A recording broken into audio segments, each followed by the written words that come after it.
Hello, my name is Aiden Rankin-Williams, and today I'm going to be presenting a little bit about the Fund9 proposal on the Gamer Did, which is a collaboration between PlayerMint, which is a project I helped found that is all about bringing play-to-earn applications to AAA titles, and then making it so that those gameplay mechanics in those AAA titles, you get rewarded with a token that can then be spent across an NFT marketplace. And Space, which is a really cool project developing decentralized identity services, making kind of wonderful end-user experiences across the Cardano blockchain. And so what we're coming here today to do is to solve an issue that's been plaguing the gaming industry for a very long time. There's been various bad actors or cheaters or smurfs and all these kind of funny names that have invaded video games in order to exploit different reward-based mechanisms. There are reward-based mechanisms in Web 2 games, non-blockchain based games such as Counter-Strike Global Offensive, where based off of gameplay performance, users can obtain what is similar to a centralized NFT in the form of these cosmetics in this Counter-Strike Global Offensive game. These cosmetics are selling for hundreds to thousands of dollars in secondary marketplaces, sometimes already with Bitcoin as the currency of exchange. What games like this are kind of inviting in is bad actors, because these bad actors want to exploit these reward mechanisms in order to make profit for themselves. They do these through a couple of different mechanisms, but the big two is that they straight up cheat. So they install some sort of hacked client that makes it so that their combat capacity or whatever is determined to be high quality gameplay performance in the game is easier to obtain because you have a script that's running that as opposed to actual human interactions. And then smurfing. Smurfing is kind of a funny name for when an experienced player, what they'll do is the gaming system sees an experienced player and matches them up against other experienced players when they're playing these video games, so that there isn't a lack of fun and everyone's kind of playing on the same skill level as everybody else. And what these experienced players will do is they'll create a new video game account so that instead of the gaming system thinking that they're an experienced player, they think that they're a brand new player, and then slot them against other brand new players, which they have a very easy time of defeating in the video game. And so the issue is that smurfing and hackers lead to really negative end user experiences. It's not fun to be the standard player or the developer of a game that has these bad actors riddled throughout. And this is just in Web 2 games. What happens when you bring the incentives of, hey, you have these bad actors that are completing actions in order to profit off of in-game items in actions? What happens when you bring that into a Web 3 environment where the whole purpose is that you have play-to-earn functionality and in-game items are NFTs and can be very easily sold on secondary marketplaces? What happens when you make that jump? The assumption can be made that it's going to be just as bad in the Web 2 gaming industry as the Web 3 gaming industry, if not potentially worse. And so the idea that a lot of these game companies have had so far is that you use a set of terms of services that say, hey, if we catch you smurfing and doing related activities, we are going to ban you. And two, if you are caught hacking through our anti-cheat mechanism, we're automatically going to ban you. The issue is that what happens if these bad actors just create another gaming account like a lot of these smurfs do, which is a big issue, especially in free-to-play games like Counter-Strike Global Offensive, where it's very easy to just create another gameplay account and then get right back in, and the system thinks you're someone completely new. And so the idea is the gaming industry has large in part taken up the stick as a disincentive to whack people that are bad actors within the industry to discourage them.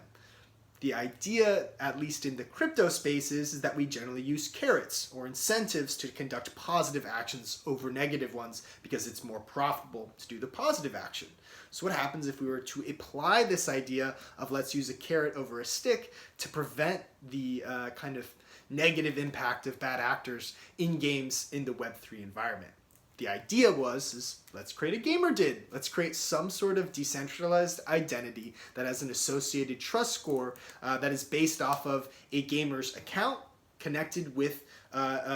what we can collect from that gamer's account through API requests. So for example, if a gamer's playing a video game, the amount of hours that they play a game can increase their trust score, because we can say, hey, they have some sort of past history of playing this game. They aren't a brand new account. We can also do things like, hey, if your wallet is connected to a site, how long have you had a wallet? How long has that wallet been staked? Maybe not mechanisms such as how much ADA you have, because that could easily lead to some bad results in regards to trust, but rather, do you have a dedicated and detailed history of being a single entity and staying that single entity without running into things like bans or making new accounts?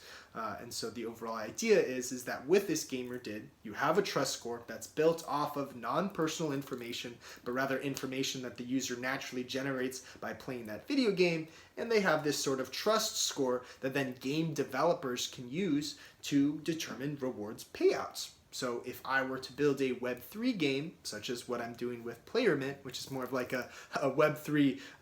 infrastructure that can work on Web2 games, is I could use that trust score to say, hey, any user can play my game and can earn my currency, but if they want to have the highest chance to earn the most amount of currency, they need to have the highest trust score possible. And so this creates this natural incentive environment where bad actors, the hope is that these bad actors will have less of an incentive in order to go off and conduct actions like smurfing and hacking, because it is now more profitable to have a single account that is trustable and is not hacking, because that trust score is increasing, and that is predominantly making the rewards outsized on being a single trustable account as opposed to many untrustworthy, constantly banned and smurfing accounts. So you have this great relationship where gamers and developers have some sort of DID that's built off of non-personal information that they can determine rewards and payouts based off of.